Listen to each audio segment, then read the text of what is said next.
Hey, what's going on, guys? It's West here, and I'm gonna show you how to increase your FPS in Rust with just a few settings and a couple useful tools.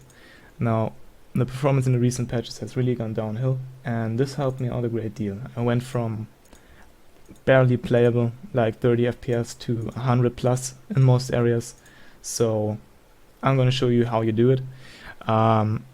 I should note that this is mostly for NVIDIA cards though, so you can follow the instructions up until we get to the NVIDIA settings. You can skip those and then just follow the instructions for the Rust configuration file and the CPU unpack file, etc. So just skip the NVIDIA part if you have an AMD card. Okay, so the first thing you want to do is download this little zip file or .rar file in from the description of the video, and it will contain two folders. First is the Unpacking CPU app, and the second one is the NVIDIA inspector.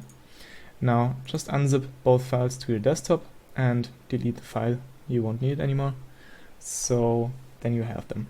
Okay, so the first thing you must know is whether you have an SSD where your Rust is on, an SSD drive, or a normal HDD.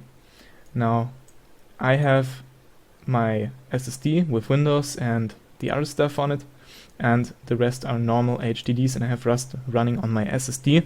If you have an SSD, skip this part about defragmentation. If you have an HDD, please follow the instructions now. You can use any tool. You can use the normal Windows defragmentation. Just type in defrag, and this will open up, and you should see whether or not you have an SSD or not. And what you want to do is you select your normal drives via Control, click them all, and click all optimize. This will defragment them. This will highly increase your loading times, and if you haven't done it in a while, it can even affect your FPS pretty significantly. So that's the first step you want to take. Then we head on to the Windows options. You will want to type in energy. For me it's Energie, it's in German, and you select energy options. It should be the first result on the top, and then you will want to move from balanced to highest performance. Simply click it, press accept, and that's it. Now, unpacking CPUs is something similar. I was personally a little skeptic whether it does anything or not, but it actually improved my performance by a good amount, so I suggest you do the same. You simply right-click your Unpacking CPU app and run it as administrator, press check status, and this will take a little while, so we are just going to have to wait, right? It shouldn't take too long though, maybe like 20 seconds, I guess. Anyways, for the users of AMD cards, you can do, as said, all these steps too. Just don't do the stuff that regards NVIDIA. Okay, so now here will be multiple values, and the important part is that you select unpark all if yours are parked. If they're not parked like mine or already are unparked, then you can just close the program. You don't have to do anything here. So just close this down. These steps we've taken so far will give you a huge boost in FPS and general performance of your computer and other games too. So now comes the NVIDIA part. So AMD users, please close your eyes, turn away, or just skip the video. The first thing we're going to do is, no, not this. We're going to right click on our desktop and use and select NVIDIA system controls. If this doesn't show up for you for whatever reason, you will want to press start, control, system control, I guess, and then navigate to NVIDIA system control here. Now this is what will pop up, probably one of these, and you want to go to manage 3D settings. Simply click once on it, and it will take a little bit to load. Don't worry about it. For some people it doesn't load as long, but for me it takes a little while. It's kind of weird because everything else works pretty quickly. However, this takes a little bit. There we go. And it's still loading. Yeah, that's just something that happens. Okay, there you go. What you want to do is, well, a requirement, I guess, is that you launched Rust pretty recently. So you want to go to this list and simply go down to rust.exe. Said and done, click once on it, and you will have a couple of settings here. And you can take the settings that I have, just take them. If you're missing something like preferred refresh rate, just use highest available. If you're missing it, don't bother. It's not important. So anisotropic filtering, just go to control by application, then select your highest preferred refresh rate, the highest available, of course. Then we continue on to energy management modus, and this is very important. Prefer maximum performance. Move this from adaptive to prefer maximum performance. This is huge. This is like, for us, I don't know why, but it's super important that you do this. Now, this is a setting that doesn't do anything for some people and helps others a big deal. It helped a little bit for me, so select single display performance mode. Then you go on to texture filtering, anisotropic something, can't translate that shit, and just select on. Then you go on to texture filtering quality, and you go to highest performance. Texture filtering trilinear optimization, I guess, on. Threaded optimization on. I have no idea what that is. I guess it's surrounding cover up. Sorry, just turn it off. Hold on, I guess it's, this is ambient occlusion. Jeez, ambient occlusion. Turn ambient occlusion off. Jeez, that took a while. And select your vertical synchronization to adaptive or off. This part, we will get to this in a second. It concerns your refresh rate of your monitor. However, let's continue. After you've selected all these settings, press accept and close this down. Very easy. Then we open NVIDIA Inspector as administrator, and you should be greeted by a screen like this. You want to go to this little screwdriver over here and press once on it. After a little loading, it should display this window. What you want to do is simply click once in here and type in Rust. Click once on the Rust written in capitals, and then you have basically the same settings as before, but there are a couple extra ones that did not get displayed in the normal NVIDIA settings. Oh, and by the way, I have a GTX 770. So you want to turn vertical sync smooth AFR behavior on. It reduces stuttering. Preferred refresh rate, that's the same we used before. Vertical sync, all force on. Tail control adaptive. And we go further down. And the aliasing, these settings did not affect the FPS for me. So, I don't know. You can play around with these settings if you like. Obviously, make a screenshot so you can restore the values if your game breaks. But otherwise, now let's continue on. Anisotropic filtering settings to off point. I didn't see a difference between point and linear, so I'm just going to go with point. Texture filtering, anisotropic filter optimization on, anisotropic sample optimization on, and texture filtering quality high performance, texture filtering trilinear optimization on, ambient occlusion settings off. This is important. Ambient occlusion in the recent patch fucked me up. The game was running so horribly with it on, no idea. This is really important. Turn it off. It gave me like a 60 FPS boost. It's ridiculous. Then ambient occlusion usage, disabled. Multi-display mixed GPU acceleration, single performance mode, power management mode, again, prefer maximum performance, and threaded optimization on. That's all for the settings here. As said, you can play around with settings. If you find something that gives you magically more FPS, you can write it in the comments and I will test it. And maybe apply it to the next video I'm going to do on this topic, if it's even necessary, which I do not hope. So now we close this down and we will move on to the big star, to the Rust settings. Now, hold on. you will want to navigate to the folder where your Steam is installed, like your drive. This is C for me, my SSD. Then you go to C, Steam, scroll down to Steam Apps, Common, Rust, and CFG. Now here we find 3 files. The only one we are really concerned with is the client.cfg. Double click it and this will open.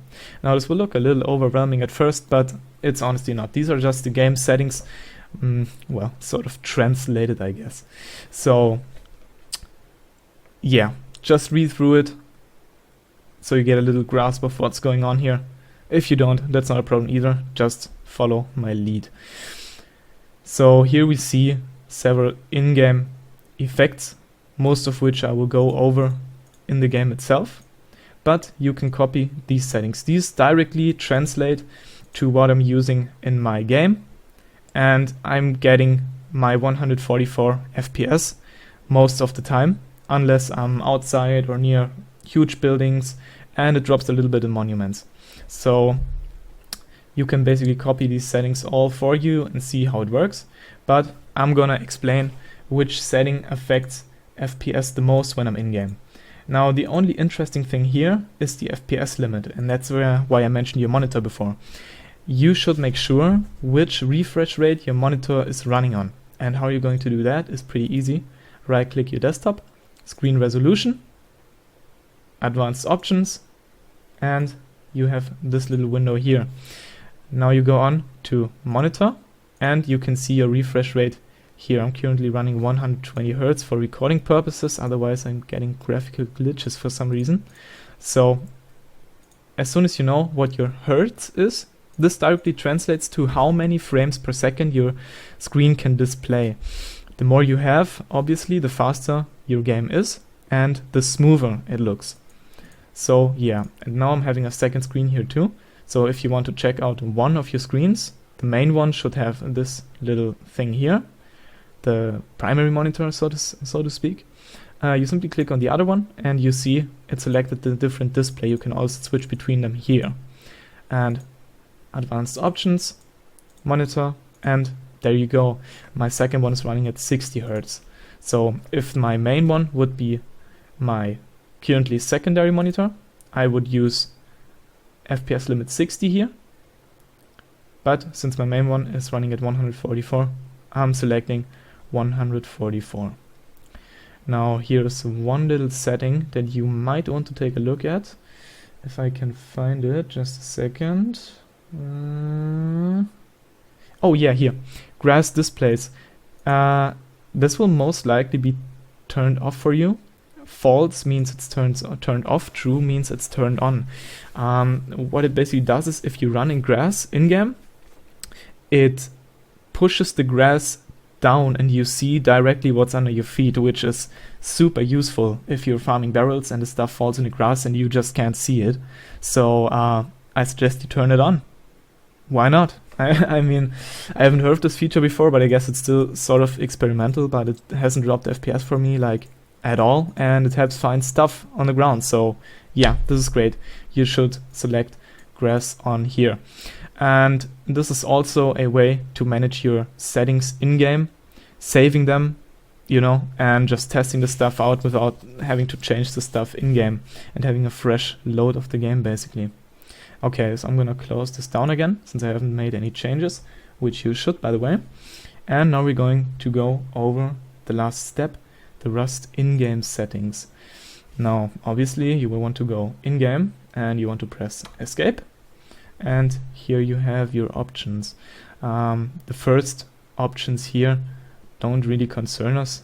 Well, I can suggest you turn off branding. It's kind of annoying, but yeah, it doesn't affect FPS.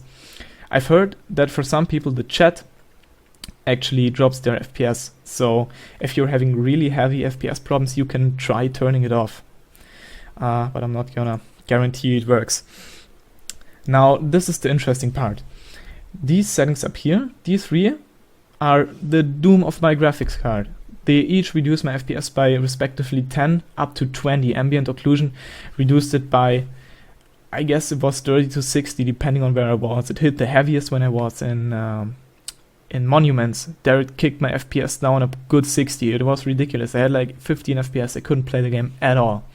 So yeah, disable ambient occlusion until they fix it, because right now it's ridiculous.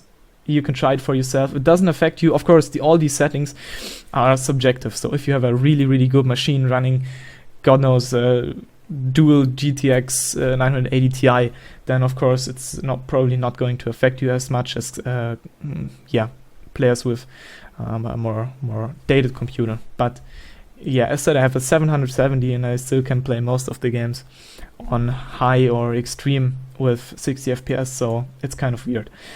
Anyways, these settings here affect FPS a lot. Lens start doesn't affect the FPS at all, but it's distracting. Like if you look at the sun, that's bad enough as it is, but if you also have like these different colored, I don't know, round things in your face, it's even more distracting. So turn lens start off. It sucks, it distracts, and yeah, that's all I can say. I guess it's up to personal preference.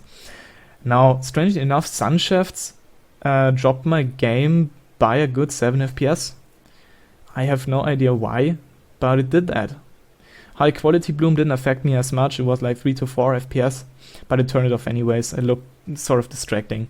Now, sharpen, vignette, and color grading didn't affect my FPS at all. Not by a single one, so I'm having them all on.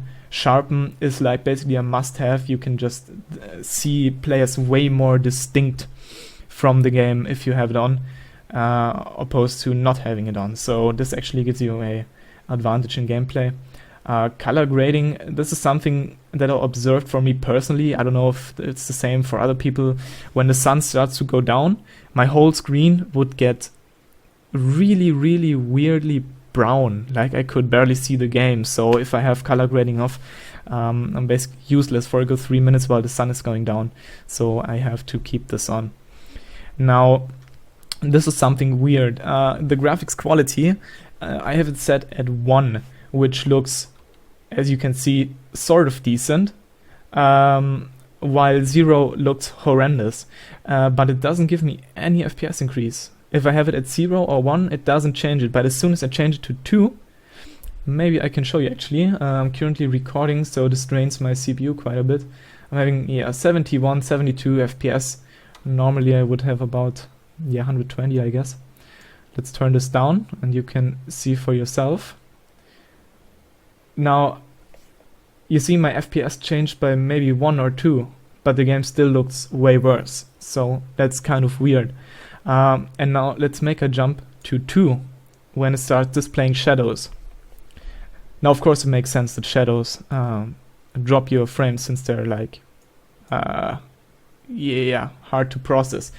But as you can see, the drop in my frames per second is quite substantial, and it's even more noticeable if I'm running around or if I'm not recording, because currently I'm just sitting idle, you know. But as you can see, as soon as I move, I get horrendous stuttering, even though my FPS appear to be fine. And then drops to 36 and 46, and like I have no idea why this happens, but you can see it for yourself. I'm recording at 60 FPS, but my game is just stuttering horribly. This is almost unacceptable to play for me. So this is something that I had to do, change the graphics quality to 1, because as you can see in a second, the stuttering does not occur on 1. If I turn my mouse, it does not happen. So that's something kind of weird, I guess. Okay, anyways, set graphics quality on 1. If I have water quality on 2, if I'm near water, I get huge drops. No idea why. I turn it off to 0. Now, since we're running the game at graphics quality 1, these shadow settings don't affect us at all, so you can ignore those. Draw distance, of course, the lower it is, the more FPS you get. The higher it is, the less you get. Makes sense. Just find the sweet spot for you. For me, it's about 1710. Works just fine. And I have shader level at 600. If I turn it down, I get a minimal increase in FPS, as you can see. Oh well, right now it's actually quite substantial. I suspect that's weirdness because of the recording, but if I had it on 600 before, it did not affect my FPS at all. So yeah, I can run it at 600.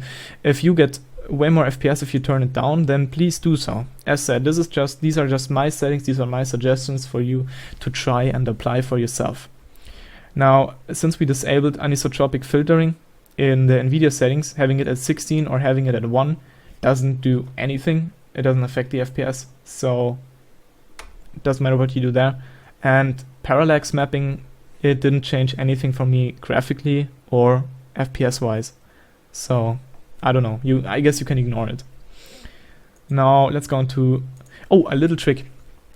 If you have your game running on 7.1 surround, for whatever reason, having a 7.1 headset or speakers, try turning it to stereo and see if that increases your FPS. Because for a friend of mine, it was really weird. He had it running at 7.1 and he had horrible FPS.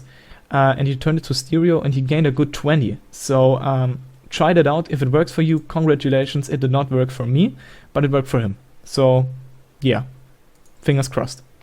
Now, these settings here can all be up. They affect from 1 to 100. They affect my FPS by a marginal amount, like 1 or 2 at max. So I prefer to have the game look a little nicer instead of getting these extra 4 or 5 FPS. What you want to do is select virtual texturing. This gives me 15 to 20 bonus FPS if I have it enabled. If I have it off, respectively, I'm having 15 to 20 FPS less. Now here we have a little weirdness again. If you have the terrain quality at exactly 39, you get way better FPS. Let's just take a comparison. I hope it doesn't fuck up again because I'm recording. Okay, so I'm having 76. Okay, let's turn this to 100. And yeah, it fucks up because of the recording. God damn it, man. Now I look stupid.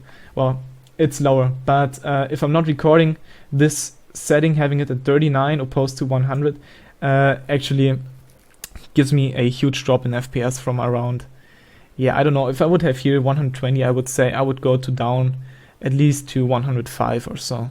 So yeah, that's kind of weird too. And yeah, with this, we were basically done. Try these settings out, see which affects the FPS for you the most, and I'm just gonna... No, never mind, I don't. Sorry about that. You can try enabling the FPS counter in your Steam overlay. It's not very hard to do. And then you can see for yourself how many FPS you have. And you can try... Hold on, I hope this still works. Graph 1. Let's see. No, this doesn't work. Hold on, sorry. Performance 1. Let's try this. Nope, doesn't work too. Okay, well, now I look stupid. Okay, just try these settings out for yourself. I hope I could help you. And if you have any questions about any of the programs or settings in-game, I'm always happy to help. Just shoot me a message or a comment or whatever. Just get in contact with me and I will try to work it out with you. Okay, take care guys, have fun, and I'll see you next time.